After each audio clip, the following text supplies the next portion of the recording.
Mga kababayan, Assalamualaikum warahmatullahi wabarakatuh. Madayaw umayong gabi kaninyong tanan. Magandang gabi sa inyong lahat. Una na sa lahat, ialay natin ang pasasalamat sa Diyos para sa araw na ito. Pangalawang pagpapasalamat ay sa inyong lahat na nasa ilalim ng ulan, gutom, walang ayuda, naipit sa traffic, hindi pumasok sa trabaho. Ngunit ibinigay ninyo ang panahon para sa aming lahat ngayong gabi. Maraming salamat sa inyo. Ang susunod na pagpapasalamat ay sa PDP dahil binigyan nila ako ng pagkakataon sa rally nila ngayon. Maraming salamat sa inyo. Ang sunod na pagpapasalamat ay mula kay Pangulong Rodrigo Duterte. Sa inyong pagmamahal, sa inyong patuloy na suporta at pagdarasal na siya ay maibalik dito sa ating bayan. Maraming salamat. Ang susunod na pagpapasalamat ay mula sa akin, sa patuloy ninyo na suporta sa akin at sa aking mga kasamahan sa opisina ng Pangalawang Pangulo. Maraming salamat. At ang huling pagpapasalamat ay mula sa aming pamilya. Dako kaayo ang amuang utang nga kabubuton kaninyong tanan sa oportunidad na ginahatag ninyo kanamo nga makaserbisyo sa atuang nasod. Daghan salamat. Ang pwesto na kinatatayuan ko ay hindi para sa akin. Ito ay para sa Pangulong Rodrigo Duterte. Pero tinawag ako ng tadhana dahil kinidnap ang tatay nating lahat.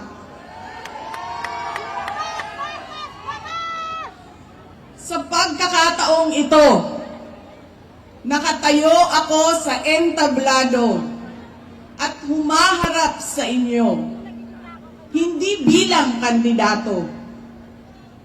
Ako si Inday Sara, isang botanteng nagmamahal sa ating bayan at natatakot para sa ating kinabukasan. Mga kaigsuunan ko, iniibig ko ang Pilipinas. Iniibig ko kayong mga Pilipino.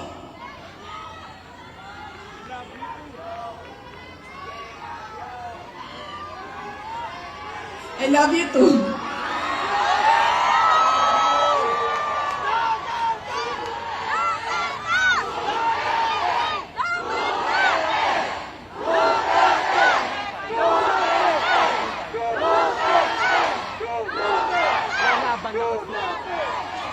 This election will decide the future of our country. Ang boto ninyo ang magbibigay katiyakan kung maituloy ang pagbabago o tuloy-tuloy na lang tayo sa kapahamakan. Filipinos deserve better. Nagpapasalamat ako dahil nandito pa rin kayo at nakikinig sa akin sa kabila ng kaliwat kanan na paninira nila. In the past months, my name and my family's name have been dragged through the mud. I have repeatedly said it before, and I will say it again now. I am not the problem of this country.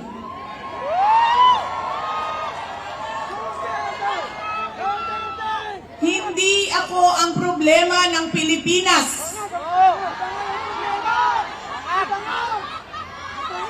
Hindi Duterte ang problema ng Pilipinas. Sino nga ba ang tunay na makikinabang kung tuluyan ng burahin sa mundo ang pamilyang Duterte? Hindi ang mga Pilipino. Lalo nang hindi makikinabang ang mga biktima sa krimen, mga walang trabaho, mga naghihirap, o maging ang mga nagugutom. What we are witnessing is a systematic demolition job against political opponents that once dared to put the country first, even if it meant going against the most powerful interests in our homeland. Sa kasamaang palad, iniluklok natin ang isang leader na walang kakayahang maintindihan ang tunay na kalagayan ng mga Pilipino. At higit sa lahat, hindi kayang magdesisyon para sa kapakanan ng sambayanan. Pinagbabayaran natin ngayon ang pagpili ng maling leader. Nakikita natin ang lantaran at walang pakundangang paglabag sa ating saligang batas. Pinamumunuan din tayo ngayon ng isang taong patuloy pa rin tumatanggi, sumailalim sa isang pampublikong hair follicle drug test.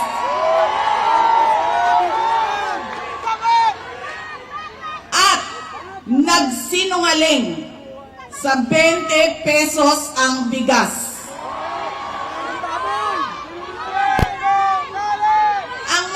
Pa, nakuha nilang kidnapin ang dating Pangulo at dali-dalian nilang itinapon sa ibang bansa upang litisin ng mga dayuhan. Ngunit, higit pa sa mga kabiguang ito ay isang mas malalim na pambabastos at panghihinsulto sa ating mga Pilipino. Iniinsulto nila tayo sa paggamit ng ayuda upang bilhin ang boto ng mga tao. Ang ayuda ay hindi naman likas na masama. Sa katunayan, marami ang natulungan ito noong panahon ng pandemya. Ngunit, kapag ginamit ito para manipulahin kayo, at pagsamantalahan ang inyong kahirapan upang manatili sila sa kapangyarihan, nagiging sandata ito ng pang-aabuso. Again, Filipinos deserve better. We must return to long-term, concrete programs, not short-term dole-outs that are being abused by those in power. Ang kailangan ng Pilipino ay isang mabisang food security program, isang programa na tutugon sa problemang pinakamalapit sa bituka, ang gutom. Ang kailangan ng Pilipino ay isang modernong hybrid education system na nakasandal sa pagtuturo ng disiplina at pagmamahal sa bayan. Ang kailangan ng Pilipino ay isang tunay na universal healthcare system na tutugon araw-araw sa lahat ng health centers at hospitals at hindi lamang sa mga supporters ng politiko. Ang kailangan ng Pilipino ay matibay na infrastruktura. Let us build into the future. Ang kailangan ng Pilipino ay oportunidad sa hanap buhay at trabaho dito sa loob ng ating bayan.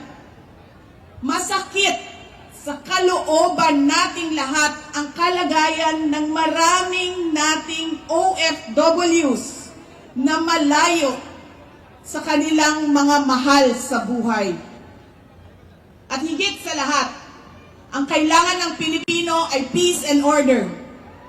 Kailangan nating ganap na puksain ang kriminalidad, iligal na droga, terorismo, at insurgency sa pamamagitan ng makatotohanang non-partisan Philippine National Police na suportado ng ating sandatahang lakas.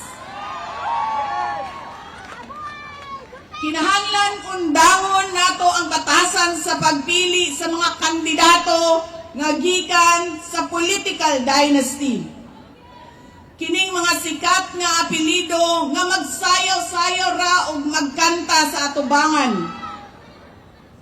Igo ra magpakatok, undangon ang mga party list na gipanag-iya sa mga dato.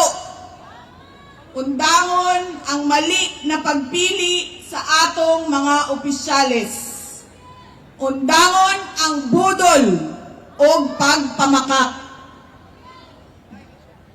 Kailangan natin mag-vote straight sa mga taong magtutuloy ng nasimulan ni Pangulong Duterte. Idiretso natin ang boto. Number 38, Rodante Marcoleta. Number 10, Jimmy Bondo. Number 56 sa balota, Attorney Vic Rodriguez. Number 22, Bato de la Rosa. Number 28, Bongo. Number 53, Apollo Kibuloy. Number 34, Raul Lambino. Number 30, J.V. Hinlo. Number 58, Philip Ipe Salvador. At number 42, Doc Marites Mata. Alam ko, hindi kayo matutuwa. Pero iboboto ko si Amy Marcos. Siya ang naglakas loob na buksan ang investigasyon sa pagdukot ng pamahalaan ng isang Pilipino dito sa bayan para ihatid sa mga dayuhan.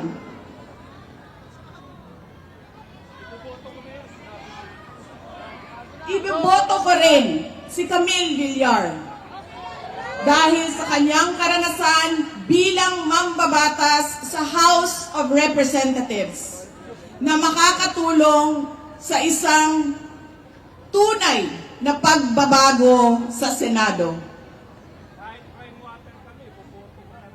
Hindi ako mapapagod na sabihin ito. We Filipinos deserve better. Tunay na kapayapaan at kaunlaran na hindi lamang para sa iilang politiko at mayayaman. Kaya sa May 12, kailangan natin maging mapagmatyag.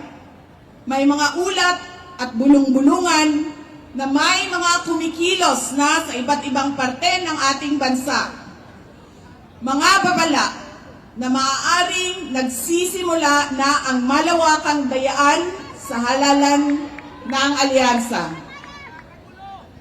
Ang binuong alyansa ay isang mapanganib na pagsasanib puwersa ng isang administrasyong walang kakayahan, mga elitistang liberal, at mga tinaguriang makabayan na ang tunay na hangarin ay manatiling mahirap ang taong bayan. Isang alyansa na handang ibalik tayo sa kadiliman ng narco-politics, sa bangungot ng Typhoon Yolanda, kung saan ang mga Pilipino ay iniwan sa ulan, sa gutom, at sa kawalang malasakit. Ito ang alyansang muli nais nating alipinin gamit ang kahirapan, kasinungalingan, at kapangyarihan. Sa May 12, bumoto tayo ng may buong dangal. Bumoto tayo ng may tapang. Let us show the world that no amount of vote buying or cheating can suppress the fury burning in our hearts. Time and again, you have heard me say, God save the Philippines. Ngayong Lunes, bumoto tayo ng diretso, and let us all save the Philippines. Ako si Inday Sara Duterte, isang botante. Syukran.